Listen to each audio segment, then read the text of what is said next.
DNA में खबरों के विश्लेषण को आगे बढ़ाने से पहले मैं आपको आज कुछ तस्वीर दिखाना चाहता हूं। ये तस्वीरें उरी में सेना के कैंप पर हमला करने वाले उन 4 आतंकवादियों की हैं जिन्होंने पीठ पीछे हमला करके हमारे 18 जवानों की जान ली। ये तस्वीरें आपको विचलित कर सकती हैं, इसलिए हमने आतंकवादियों के शरीर के कुछ हिस्सों को इस पर उनको ब्लर कर दिया है, ताकि उनको छुपा दिया है, उनको सेंसर कर दिया है। लेकिन इन तस्वीरों को देखकर आपके दिल को थोड़ी तसल्ली आज जरूर मिली होगी। अगर हम चाहते तो ये तस्वीरें आपको नहीं भी दिखा सकते थे, लेकिन इन तस्वीरों को सार्वजनिक करके हम सिर्फ इतना कहना चाहते हैं कि अब वक्त आ गया है जब भारत पर हमला करने वाले इन आतंकवादियों को इनकी हैसियत दिखाई जाए। कल विश्लेषण के दौरान मैंने एक एक्स्ट्रा विचार आपसे शेयर किया था कि जो आतंकवादी हमारे देश पर हमला करने की जुर्रत करता है, उसकी लाश को हमारे ही देश में 2 गज जमीन भी क्यों दी जाए। हमें जो जानकारी मिल रही है उसके मुताबिक इन 4 आतंकवादियों की लाश को उरी में स्थानीय निवासियों की मदद से इस्लामिक परंपरा के मुताबिक कब्रिस्तान में दफना दिया गया है। अब सवाल यह है कि ऐसा क्यों किया गया। मुंबई में 26/11 के हमले में शामिल 9 आतंकियों की लाश को भी एक अनजान जगह पर ऐसे ही दफनाया गया था। अजमल कसाब को फांसी के बाद जेल के अंदर दफनाया गया। पठानकोट हमले के 4 आतंकवादियों को एक और अनजान जगह पर दफनाया गया। अक्सर देश विरोधी ताकतें ऐसे मौकों का फायदा उठाती हैं। आतंकवादियों की कब्र बनाकर उन्हें ग्लोरीफाई किया जाता है और एक तरह से आतंकवादी की कब्र उसके चाहने वालों के लिए तीर्थ स्थान बन जाती है। हमें इस परंपरा को रोकना होगा और आतंकवादियों से अंतिम संस्कार का यह अधिकार छीनना होगा। क्या सलूक करना चाहिए आतंकियों के साथ जो मारे जाते हैं, ताकि इनको सबक मिले? तो नेचुरली उनको दफन करने की, क्या हमारी भूमि को क्यों प्रदूषित करना है, उनको जलाना चाहिए, वो तो है ही, उसमें कोई दो राय नहीं है। वो जला देना चाहिए।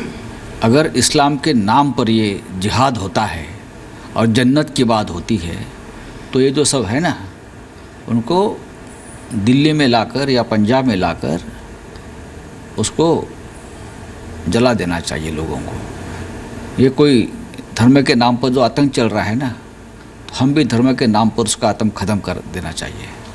कि जो भी आतंकवादी चाहे फांसी पर चढ़ा हो, चाहे हमारे सैनिक की गोली से मरा हो, किसी कारण से मरा हो, आतंकवादी को चौराहे पर कूड़े में डाल के जलाना चाहिए, उसे 2 गज जमीन देना नहीं चाहिए। देखिए, जब अमेरिका ओबामा ने जब लादेन को ख़त्म किया पाकिस्तान के अंदर जा कर के एटमाबाद, तो वो किसी से नहीं पूछा। ओबामा ने तो निस्साफ तौर पर कह दिया कि कोई दफनाने की ज़रूरत नहीं है आतंकियों को, अन्यथा वो भगवान हो जाएगा। उसको पानी में फेंक दिया गया। कहाँ फेंक दिया गया लोगों को पता भी नहीं चला। हमें उसको सम्मान नहीं देना चाहिए। हमारे सोते हुए सैनिक के ऊपर उन्होंने वार किया है, तो वो सम्मान के लायक नहीं है। वो बिल्कुल एक कचरे के माफी फेंक देना चाहिए उनकी बॉडी को, ताकि कौवे चील उनको नोच के खाए।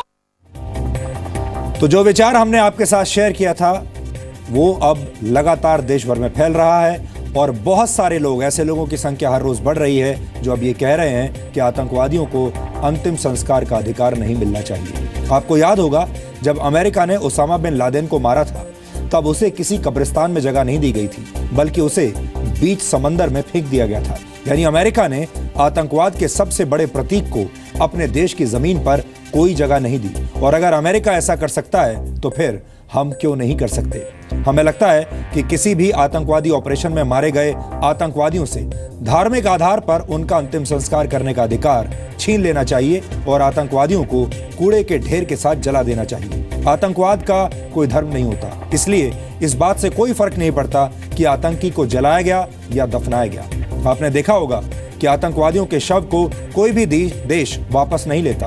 भारत में हमला करने वाले पाकिस्तानी आतंकवादियों के शव कभी भी पाकिस्तान ने वापस नहीं लिए, इसलिए उन्हें अपनी जमीन में, अपने देश की जमीन में दफनाने का कोई औचित्य नहीं है। आज की तारीख में ये संदेश दिया जाना जरूरी है कि जब हम आतंकवादियों को कूड़े के ढेर में जलाएंगे तो मरने के बाद उन्हें जन्नत तो छोड़िए 2 गज जमीन भी नसीब नहीं होगी। इस परंपरा से हमारे देश में सेकुलरिज्म की दुहाई देकर अपना एजेंडा चलाने वाले कुछ लोगों की पोल भी खुल जाएगी, क्योंकि जब आतंकवादियों को कूड़े के साथ जलाया जाएगा तो बहुत से लोग इसका विरोध करने लगेंगे और ये ऐसे लोगों को एक्सपोज करने का बहुत अच्छा मौका होगा। ये विचार हमने आज एक बार फिर आपके सामने रखा क्योंकि हमें लगता है कि आतंकवादियों को करारा जवाब देने का ये सबसे शांतिपूर्ण रास्ता है।